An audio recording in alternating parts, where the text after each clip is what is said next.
I'm here to talk about the business that I started. It's called Flirty Girl Fitness, and I hope it's a bit of an inspirational story for those of you. I'm sure there's lots in the audience who, and I've just even talking to some folks who are anxious to start their own business and are working on that kind of stuff, so I hope I can share a little bit of my experience.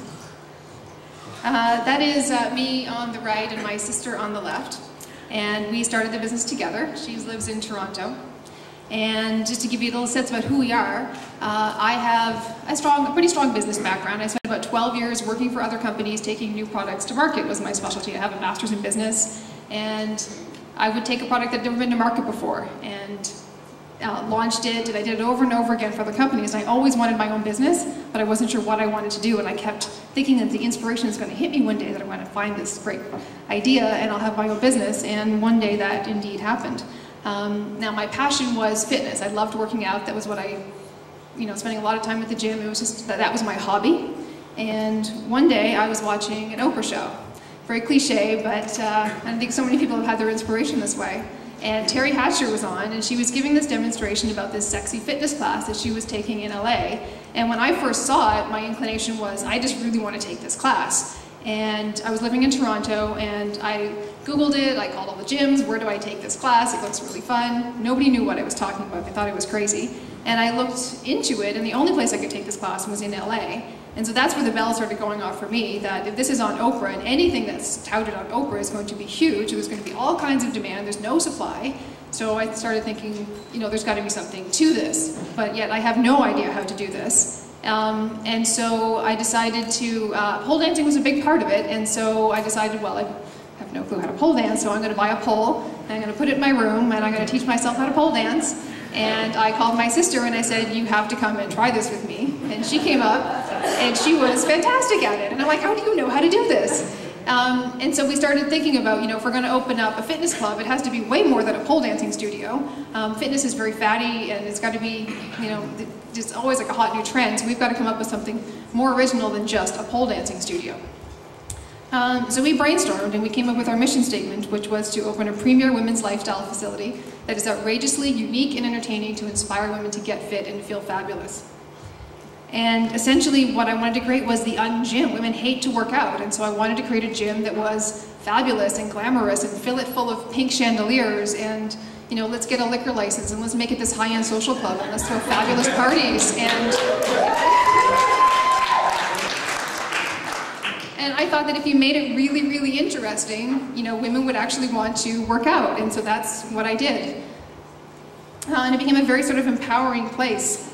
And so the whole concept of our business was based around, part of the business is based around the classes. We have over 50 classes, a lot of them really the wild, crazy classes, so you can come and learn how to lap dance at my place and dance on the bar and pole dance and all these crazy, sexy classes. Or I have members who've never tried any of those classes, and all they like to do is the yoga and the abs and the booty and the hottie body boxing, and just every class you can possibly think of at the studio.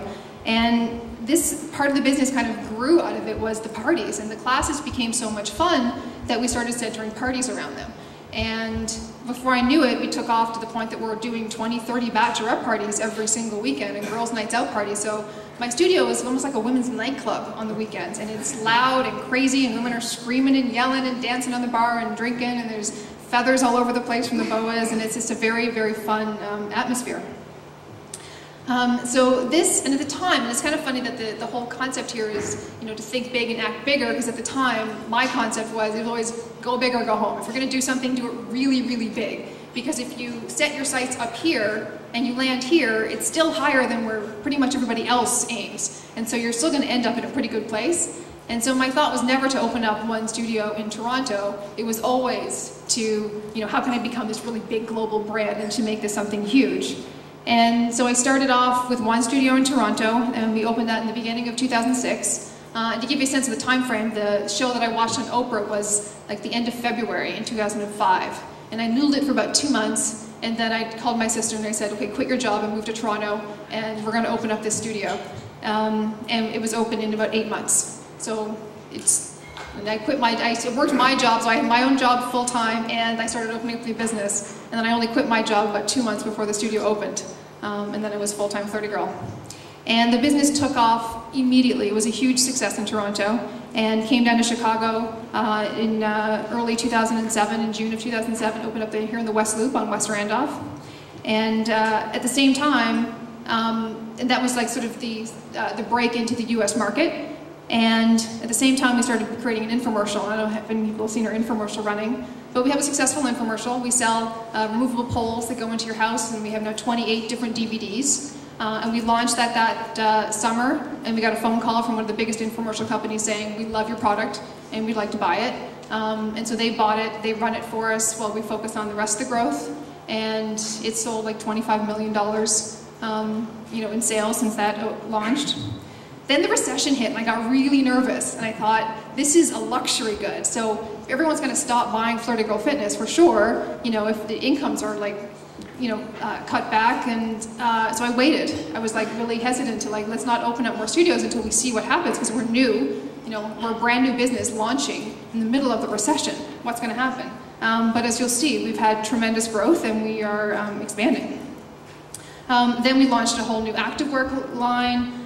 We have a new flirtification program where we've now certified, and we call it Flirtified, 2,500 instructors all across the country in this last year who now teach our brand classes at gyms all across the country. So it kind of goes back to Steve's point. It's so important to really diversify and get into lots of different parts of the business to grow horizontally and not just vertically. This is our Toronto studio. I'm going to just quickly go through a few some shots. It's a relatively small studio in Toronto, but we threw this big pink carpet party when we opened. And I remember when I showed up, there was like this huge mob outside trying to get in. There was satellite feeds all up and down the parking lot. We aired live on the 11 o'clock news. I was doing interviews all night long. And from that point on, our business was very, very busy. Which is when I moved down here to Chicago. That's our studio here in the West Loop. Getting ready for one of our pink carpet parties there. There's our lobby when you come in. You see some of the pink chandeliers, the spa that we have, a chair dance class going on, a pole dancing class. We have a patio in the back so the girls can lay outside and bikinis and have cocktails, and the spa parties happen back there, and the bachelorette parties. So we threw this big pink carpet party here. We had 700 people show up.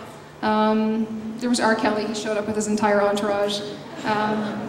The pink drinks were flowing all night. We were doing performances. We were dancing on the bar. We were doing pole dancing performances. The girls were hanging from silk ropes over the ceiling, doing lots of chair dancing. And from that point, we got a ton of media attention. And I've been very fortunate. I just started off doing, I did Oprah's radio show 3 times. 3 times I've been into film. We've been on the show. We just did a big segment on OWN. We've been on, we went to Dr. Oz, and we taught him how to chair dance at the end of his show. We were on Good Morning America for the hottest workout in the country. We've been on NBC a dozen times. So we've been very, very fortunate. The business is really we've sort of struck a chord, and the business took off. Here in Chicago, that West Loop studio, very unlike any other gym, we've serviced nearly 50,000 customers at that one studio in the last 4 years. And so you see when you plot how far our customers are traveling, like some of our members are across state lines. The biggest ring out is 50 miles away from the studio. So most people, when they go to a gym, you usually travel like a couple of miles to your gym. People will travel crazy long distances to come to our studio because it's such a different concept. And that's been the growth of our studio since we've opened. So all through the recession, when I was panicking that our business might fail, we had a 79% compound annual growth rate all through the recession. And so really proved the business model that this is really a viable business. Now I'm really excited to announce that we are opening in Lincoln Park, January, February timeframe. We're going to be at the corner of Halsted and Webster, a much bigger, very fabulous, glamorous studio. I'm really excited. It's coming. This is sort of getting back to some of the infomercials, just like I talked about the other parts of the business that we have. So important to do all this stuff, the flirtification program. I'm going to whiz past this because I know I'm going way past my time. And a new online gym that we just launched. So far easier to expand globally through the internet. And so we now have video feeds in our studio room in Toronto, and you can now, anywhere around the world, we just launched in October. This month actually. Anywhere around the world you can now tune in and participate in Flirty Girl Fitness classes all around the world. So I want to just talk very briefly about some of the things that I thought that people tend to ask me a little bit about, is about how do you raise your money. So a lot of people here I know are raising money, trying to expand. You've got ideas and things that you want to do, so I wanted to talk very briefly about that. What I did was successful. Friends and family first, I think, is important. So when I came up with this idea, I went to the richest friend I knew at the time, and I pitched my idea and I said, this is what I want to do, and I was very fortunate. He loved it immediately over lunch and said, done, and he invested the first $400,000.